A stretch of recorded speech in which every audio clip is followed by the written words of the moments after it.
नमस्कार दोस्तों, GS recipe के यूट्यूब चैनल पर आपका स्वागत है। आज हम वीकली कंपाइलेशन के भाग 13 के बारे में डिस्कस करेंगे। इसमें 14 जनवरी से लेके 20 जनवरी 2024 से जो 10 इम्पॉर्टेंट न्यूज़ हैं उनको डिस्कस करेंगे।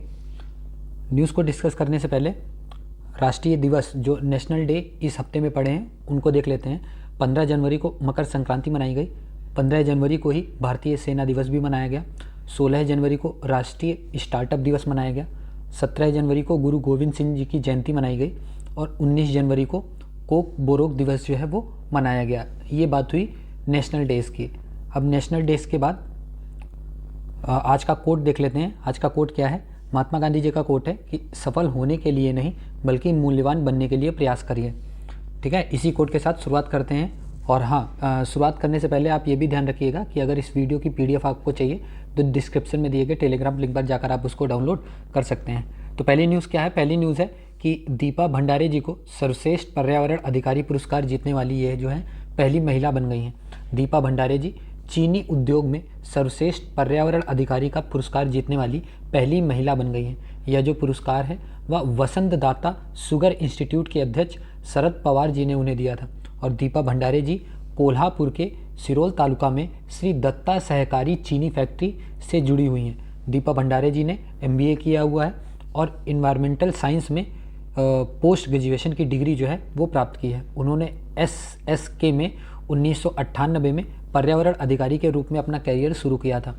उन्होंने कारखाने के पर्यावरण प्रदर्शन में सुधार के लिए कई पहलों का नेतृत्व भी किया है।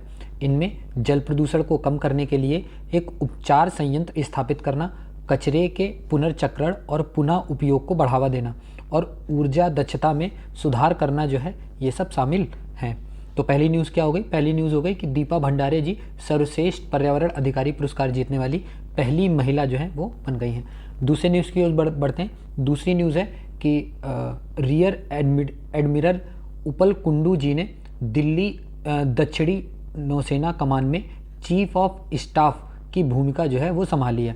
भारतीय नौसेना अकादमी के प्रतिष्ठित पूर्व छात्र रियर एडमिरल उपल कुंडू जी ने दक्षिणी नौसेना कमान में चीफ ऑफ स्टाफ की भूमिका संभाली है। वो भारतीय नौसेना के एक अनुभवी अधिकारी हैं जिन्होंने अपने कैरियर में कई महत्वपूर्ण पदों पर काम किया है। वो विशेष रूप से पनडुब्बी रोधी युद्ध में विशेषज्ञ माने जाते हैं। रियर एडमिरल कुंडू जी ने 1991 में भारतीय नौसेना में कमीशन प्राप्त किया था। उन्होंने कई प्रमुख नौसैनिक जहाज़ों की कमान संभाली है जिनमें गाइडेड मिसाइल फ्रिगेट आईएनएस त्रिकंद और मिसाइल कार्वेट आईएनएस कुठार इसमें से शामिल है जिनका कमान जो है इन्होंने संभाली थी। उन्होंने तटवर्ती कमांडो में भी अपनी सेवाएं दी हैं जिनमें आईएनएस तानाजी और आईएनएस कदम्बा जो है वो शामिल हैं। तो इनको याद रखिएगा कि दूसरी न्यूज़ क्या हो गई कि रियर एडमिरल उपल कुंडू जी ने दक्षिणी नौसेना कमान में चीफ ऑफ स्टाफ की भूमिका जो है वो संभाली है। अगली न्यूज़ की ओर बढ़ते हैं। अगली न्यूज़ क्या है कि एशियाई शूटिंग चैंपियनशिप 2024 में भारत के निशानेबाज योगेश सिंह ने गोल्ड मेडल जीता है। योगेश सिंह जी ने पुरुषों की 25 मीटर सेंटर फायर पिस्टल प्रतियोगिता में असाधारण निशानेबाजी का प्रदर्शन करते हुए 573 के स्कोर के साथ व्यक्तिगत स्वर्ण पदक जीता है। उन्होंने ओमान के मुआद अल बलूशी जी को पछाड़ दिया है जिन्होंने 570 के स्कोर के साथ रजत पदक हासिल किया था। और इंडोनेशिया के अनंग यूलियानांटो जी ने रजत पदक जो है वो भी जीता है। एशियाई शूटिंग चैंपियनशिप 2024 में इंडोनेशिया के जकार्ता में आयोजित एक शूटिंग प्रतियोगिता थी। यह 19वां एशियाई शूटिंग चैंपियनशिप था। इसमें 26 देशों के 385 निशानेबाजों ने भाग लिया था। प्रतियोगिता में 256 पदक दांव पर थे जिसमें 84 स्वर्ण, 84 रजत और 88 कांस्य पदक जो हैं वो शामिल हैं। तो आज की तीसरी न्यूज़ क्या हो गई? तीसरी न्यूज़ में एशियाई शूटिंग चैंपियनशिप 2024 में भारत के निशानेबाज योगेश सिंह ने गोल्ड मेडल जो है वो जीता है। अगली न्यूज़ की ओर बढ़ते हैं। अगली न्यूज़ है कि युवराज फ्रेडरिक दसम जो हैं वो डेनमार्क के नए राजा बन गए हैं। डेनमार्क के प्रधानमंत्री जी ने 14 जनवरी 2024 को युवराज फ्रेडरिक जी को फ्रेडरिक दसम के तौर पर देश का नया राजा घोषित किया है। यह घोषणा जो है वो रानी मार्गरेट द्वितीय इनके द्वारा औपचारिक रूप से राजगद्दी छोड़ने के बाद की गई है। रानी मार्गरेट द्वितीय जो है वो 83 साल की हैं। देश के 900 साल के इतिहास में पहली ऐसी शासक बन गई हैं जिन्होंने स्वेच्छा से राजगद्दी को छोड़ा है। फ्रेडरिक एक्स जी का जो जन्म है वो 26 मई 1968 को कोपेनहेगन डेनमार्क में हुआ था। वह अपनी मां रानी मार्गरेट द्वितीय के बाद डेनमार्क के राजा बने। रानी मार्गरेट द्वितीय ने 52 सालों तक शासन किया है। फ्रेडरिक दसम जी ने अपने पहले भाषण में कहा है कि वह एक एकीकृत राजा बनने की आशा करते हैं जो सभी डेन के लिए एकजुटता और आशा का प्रतीक हो। उन्होंने कहा कि वह डेनमार्क को एक प्रगतिशील और समावेशी समाज बनाने के लिए काम भी करेंगे। तो चौथी न्यूज़ क्या हो गई? चौथी न्यूज़ में युवराज फ्रेडरिक दसम को डेनमार्क के जो है ये नए राजा बने हैं। अगली न्यूज़ की ओर बढ़ते हैं। अगली न्यूज़ है कि स्विट्जरलैंड के दावोस में WEF यानी कि वर्ल्ड इकोनॉमिक फोरम की 54वीं वार्षिक बैठक जो है वो शुरू हो गई है।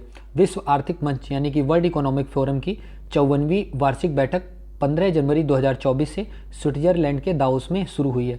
यह जो बैठक है वह 5 दिवसीय बैठक जो है वो 19 जनवरी 2024 से स्टार्ट हुई थी। इस बैठक का विषय क्या है? इस बैठक का विषय है पुनर्निर्माण ट्रस्ट। यह विषय जो है वो नई तकनीकों से मिलने वाले अवसरों की खोज और निर्णय लेने तथा वैश्विक साझेदारी पर उनके प्रभाव पर केंद्रित है। इस बैठक में भारत का प्रतिनिधित्व जो है वो 3 केंद्रीय मंत्री कौन कौन? पहले नंबर पे स्मृति ईरानी जी, दूसरे नंबर पे अश्विनी वैष्णव जी और तीसरे नंबर पे हरदीप सिंह पुरी जी करेंगे। उनके साथ 3 राज्यों के मुख्यमंत्री और 100 से ज़्यादा CEO भी मौजूद रहेंगे।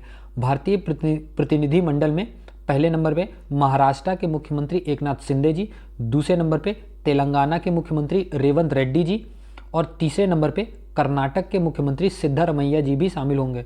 विश्व आर्थिक मंच जो है वह एक स्विस गैर लाभकारी और अंतर्राष्ट्रीय संगठन है। इसकी स्थापना जो है वो 1971 में हुई थी और इसका जो मुख्यालय है वो जिनेवा में है। कहाँ पे? जिनेवा कहाँ पे है? ये स्विट्जरलैंड में, यहाँ पे इसका मुख्यालय है। तो 5वीं न्यूज़ क्या हो गई कि स्विट्जरलैंड के दावोस में वर्ल्ड इकोनॉमिक फोरम की 54वीं वार्षिक बैठक जो है वो शुरू हो चुकी है। अगली न्यूज़ की ओर बढ़ते हैं। अगली न्यूज़ है कि दुबई के वर्ल्ड ट्रेड सेंटर में दूसरा अंतर्राष्ट्रीय आयुष सम्मेलन जो है वो शुरू हुआ। आयुष मंत्रालय और साइंस इंडिया फोरम ने 13 जनवरी 2024 को दुबई वर्ल्ड ट्रेड सेंटर में दूसरा अंतर्राष्ट्रीय आयुष सम्मेलन और प्रदर्शनी का आयोजन किया है। यह जो है वह 3 दिवसीय कार्यक्रम है जो कि 15 जनवरी तक चला था। इस सम्मेलन की मुख्य विषय वस्तु क्या थी? विषय वस्तु थी गैर संचारी गंभीर रोगों से बचाव और प्रबंधन। यह इसका मुख्य विषय वस्तु था। यह जो कार्यक्रम है वो आयुष, आयुर्वेद, योग, यूनानी, सिद्ध और होम्योपैथी चिकित्सा पद्धति को विश्वसनीय स्वास्थ्य देखभाल प्रणाली के रूप में पेश किया गया है। इस सम्मेलन में दुनिया भर से 1000 से ज़्यादा आयुष प्रतिनिधि जो है वो हिस्सा लेंगे। यह वैकल्पिक चिकित्सा जो है समुदाय के लिए एक मील का पत्थर साबित होने का जो है वो वादा करता है। तो 6वीं न्यूज़ क्या हो गई? 6वीं न्यूज़ दुबई के वर्ल्ड ट्रेड सेंटर में दूसरा अंतर्राष्ट्रीय आयुष सम्मेलन जो है वो शुरू हो चुका है। अगली न्यूज़ की ओर बढ़ते हैं। अगली न्यूज़ है कि बेंगलोर में पिक्सेल ने नई अंतरिक्ष यान विनिर्माण सुविधा जो है वो खोली है। बेंगलुरु स्थित अंतरिक्ष तकनीकी स्टार्टअप पिक्सेल ने अपनी अत्याधुनिक अंतरिक्ष यान निर्माण सुविधा मेगा पिक्सेल का उद्घाटन किया है। 30,000 वर्ग फुट की सुविधा जो है वो भारत में उपग्रह उत्पादन क्षमताओं में क्रांतिकारी परिवर्तन लाने के लिए तैयार है। पिक्सेल के जो संस्थापक और CEO हैं इन्होंने कहा है कि जो मेगा पिक्सेल है इसका उद्घाटन हमारे लिए एक महत्वपूर्ण मील का पत्थर है। यह हमारी क्षमताओं को बढ़ाने और ग्रह के लिए एक नए स्वास्थ्य मॉनिटर बनाने के लिए मिशन को आगे बढ़ाने में भी ये मदद करेगा। मेगा पिक्सेल जो है वो प्रति उपग्रह 6 महीने के त्वरित परिवर्तन के साथ 20 से अधिक उपग्रहों का एक साथ निर्माण करने में सक्षम है। यह जो सुविधा है वो ISO क्लास 7 और ISO क्लास 8 के स्वच्छ कमरों से सुसज्जित है जो संदूषण मुक्त उपग्रह असेंबली और एकीकरण सुनिश्चित करती है। पिक्सेल का जो लक्ष्य है 2025 तक 24 उपग्रहों का एक तारामंडल लॉन्च करना है। ये जो उपग्रह है वो पृथ्वी की सतह का उच्च रिजोल्यूशनरी इमेज जो है वो प्रदान करेंगे, जिसका उपयोग प्राकृतिक संसाधनों की निगरानी, पर्यावरणीय निगरानी और आपदा प्रबंधन के लिए किया जा सकता है। तो आज की 7वीं न्यूज़ क्या हो गई कि बेंगलुरु की एक स्टार्टअप है पिक्सेल, इसने नई अंतरिक्ष यान विनिर्माण सुविधा जो है वो ओपन की है। इसको याद रखिएगा। 8वीं न्यूज़ की ओर बढ़ते हैं। 8वीं न्यूज़ क्या है कि प्रज्ञानंद जी जो हैं वो भारत के नंबर 1 चेस खिलाड़ी बन गए हैं। इन्होंने विश्वनाथ आनंद जी को पीछे छोड़ दिया है। भारतीय ग्रैंड मास्टर आर प्रज्ञानंद जी जो हैं वो बुधवार को टाटा स्टील मास्टर 2024 के चौथे राउंड में मौजूदा वर्ल्ड चैंपियन चीन के कौन है, चीन के डिंग लिरेन को हरा दिया है। इन्होंने इस बड़ी जीत के साथ टूर्नामेंट के 5वें राउंड में जगह बना ली है। वे विश्वनाथ आनंद जी के बाद क्लासिकल शतरंज के डिफेंडिंग वर्ल्ड चैंपियन को हराने वाले दूसरे भारतीय बन गए हैं। इसी के साथ प्रज्ञानंद जी विश्वनाथ आनंद जी को पीछे छोड़कर लाइव क्लासिकल शतरंज रैंकिंग में भारत के नंबर 1 चेस खिलाड़ी बन गए हैं।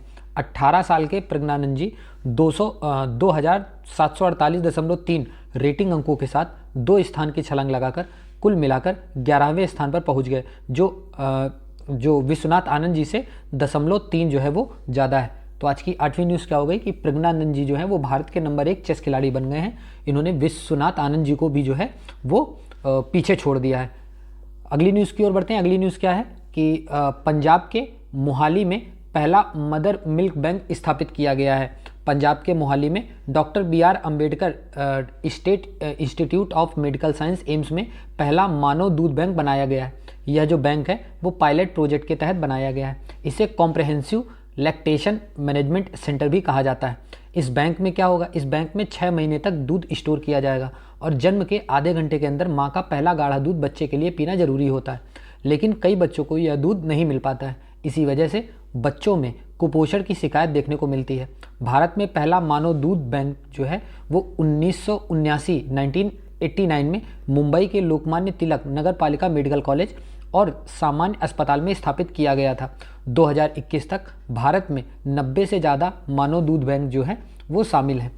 9वीं न्यूज़ क्या हो गई, 9वीं न्यूज़ हो गई पंजाब के मोहाली में पहला मदर मिल्क बैंक स्थापित जो है वो किया गया है। और आज की 10वीं और आखिरी न्यूज़ क्या है, फारसी भाषा को भारत की 9वीं शास्त्रीय भाषा में शामिल किया जाएगा। भारत सरकार ने फारसी को भारत की 9 शास्त्रीय भाषाओं में शामिल करने का फैसला लिया है। यह जो फैसला है वो नई शिक्षा नीति के तहत लिया गया है।